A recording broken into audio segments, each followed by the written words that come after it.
Awesome words from our commander there. And of course, with that, we are just under T-minus 11 minutes until our liftoff at 2:31 a.m. Eastern today from Launch Complex 39A at Kennedy Space Center.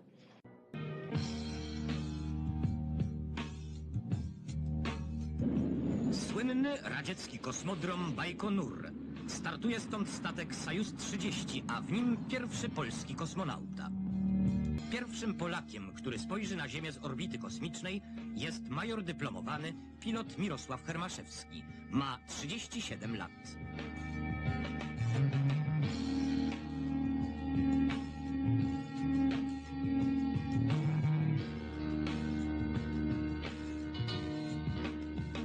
Jak wszyscy wybrani do tej trudnej misji, przeszedł forsowny i trudny trening. Obok najwyższych kwalifikacji fachowych i moralnych wymagane jest maksimum sprawności fizycznej, także w warunkach nieważkości.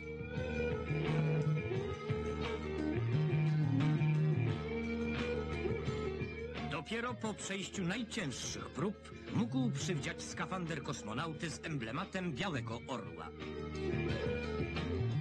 W ćwiczeniach pozorowanych zapoznał się z wnętrzem swego kosmicznego pojazdu. Przyzwyczajał do kosmicznego jadłospisu. W takiej pozycji odbywa się start.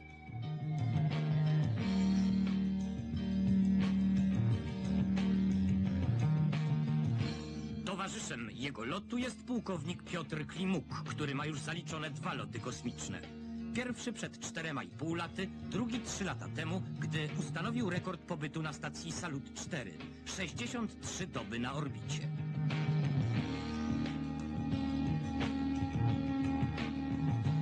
Przy pulpicie kontrolnym polski konsultant kierownika lotu, podpułkownik dyplomowany pilot Zenon Jankowski.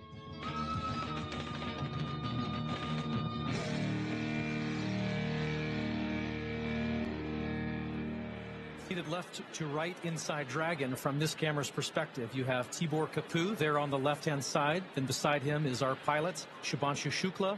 Then to the other side. Is armed. Falcon 9 is in startup and is now controlling. Is Commander Peggy Whitson. And Dragon then on the far side is Sławosz Uznański-Wiśniewski of ESA. Dragon, SpaceX, go for launch. AX4 is go for launch. That is great news for mission control and from our crew on board Dragon. With that, we are just at T-minus 30 seconds to lift off of AX4. Let's go AX4. 15 seconds. T-minus 10, 9, 8, 7, 6, 5, 4, 3, 2, 1. Ignition and liftoff.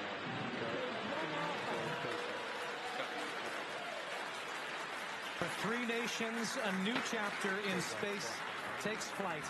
Godspeed, AX4.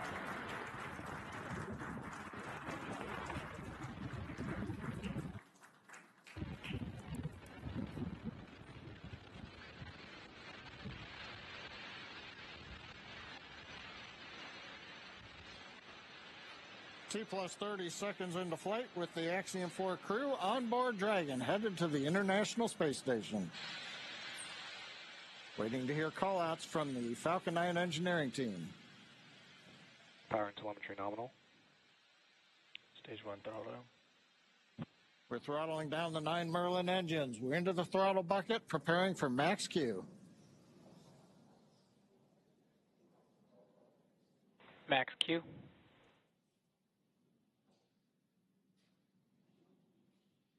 Vehicle is supersonic.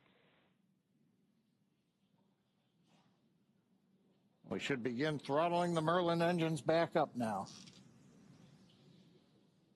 Stage 1 throttle up.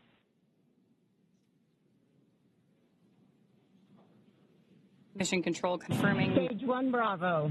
that throttle up, and we Copy, are 1 Bravo. hearing our commander Peggy Whitson call out the first abort mode. Each of these are a specific phase where if for any reason we had an in-flight abort, Underway. Dragon would abort to a safe location. So we're going to call out each of those milestones as we pass through them.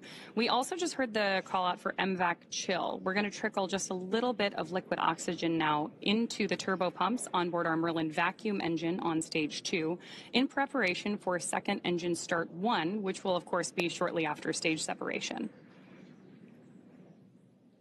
Now, at this point, we are just about 30 seconds away from 4 events that are going to happen in rapid succession. The first one will be main engine cutoff, or MECO, then again followed by stage separation, ignition of that second stage engine, which we are already preparing for, as well as the first stage's boost back burn. With that confirmation from Mission Control that we are throttling the first stage engines down, we are expecting MECO at T plus 2 minutes and 26 seconds. MECO. Stage separation confirmed.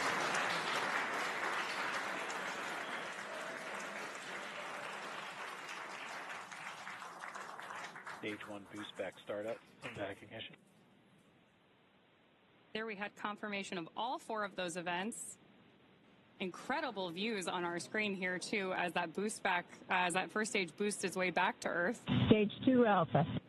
And confirmation Copy, from our 2 Alpha. commander that we have entered the 2 Alpha abort mode.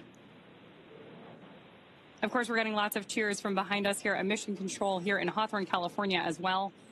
And at this point, our AX4 crew is on their way to space. The view you have on your screen right now is our MVAC engine burning for that second engine first burn.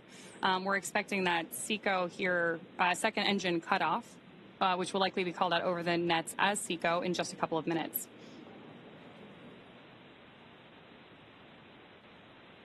Stage 1 boost back shut down. Confirmation that the boost back burn on our first stage booster is now complete, and the booster is heading back toward the Florida coast to attempt a landing at LZ1. At this point, stage 1 is actually still coasting to apogee. We're about to deploy those grid fins so that we can steer the vehicle as it enters the Earth's atmosphere. Dragon, SpaceX, nominal trajectory. And that call out from Mission Control means Dragon that copies, nominal trajectory. everything is right on track. T plus 4 minutes, everything continuing to go well, and we've got our first view of the crew. They're inside Dragon, second stage continuing to fire. Right now, second stage, just a little bit more than 1 G.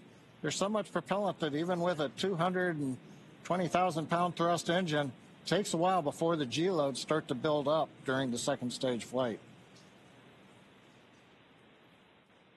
Meanwhile, first stage continuing to coast up to apogee, and actually now, as you can see on the bottom left of your monitors, we have begun coming back down. It takes a couple minutes to go up, a couple minutes to come back down.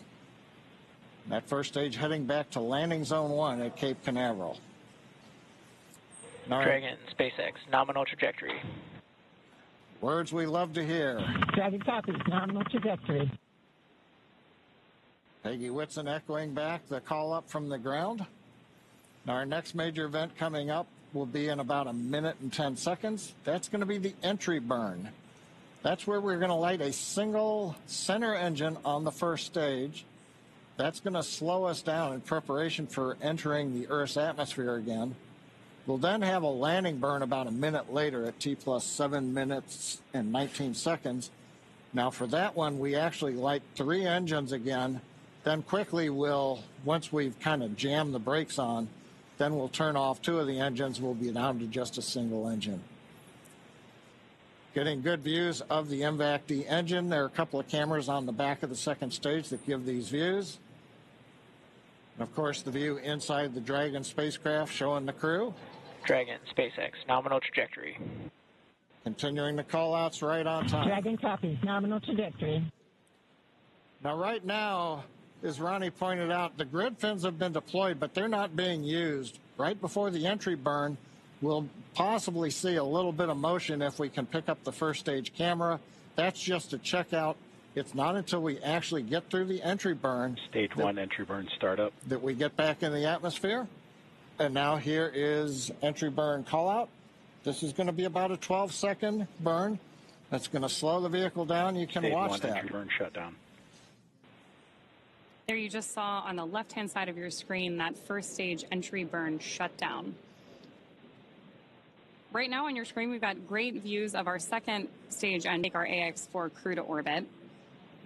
The next milestone for our first stage is going to be the landing burn, where we'll relight just the center engine, as John mentioned. Dragon, SpaceX, nominal trajectory. Again, things we love to hear. Stage 1 FTS. Dragon copies, nominal trajectory. Continuing to get good communication from our crew on board Dragon. Stage 1 transonic. Confirmation that stage 1 is now transonic on its way back to LZ-1, which is just about 9 miles away from our liftoff location today. LZ-1, of course, is the site of the first successful landing attempt, and hopefully it will be the second time that this particular booster sticks its landing.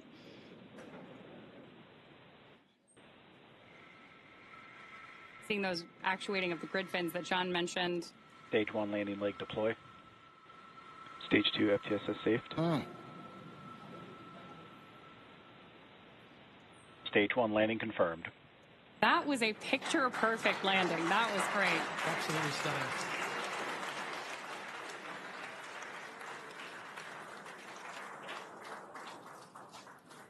So coming up next for our crew, now that we've confirmed that booster touchdown, is going to be second engine cutoff, also called out as SECO.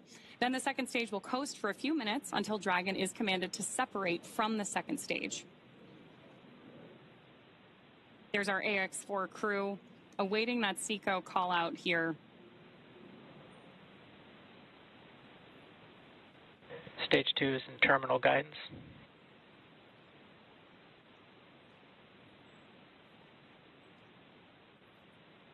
Good continued burn from our second stage engine there. Now at this point, our crew is experiencing about 3 Gs in the lead up to SECO 1, which of course will be their first taste of microgravity. SpaceX Dragon, Shannon. There's confirmation Copy, Shannon. of the Shannon abort mode.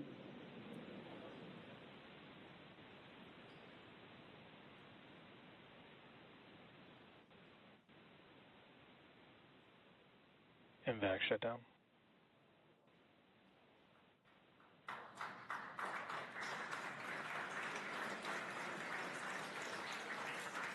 SpaceX Dragon, we have a nominal orbit insertion.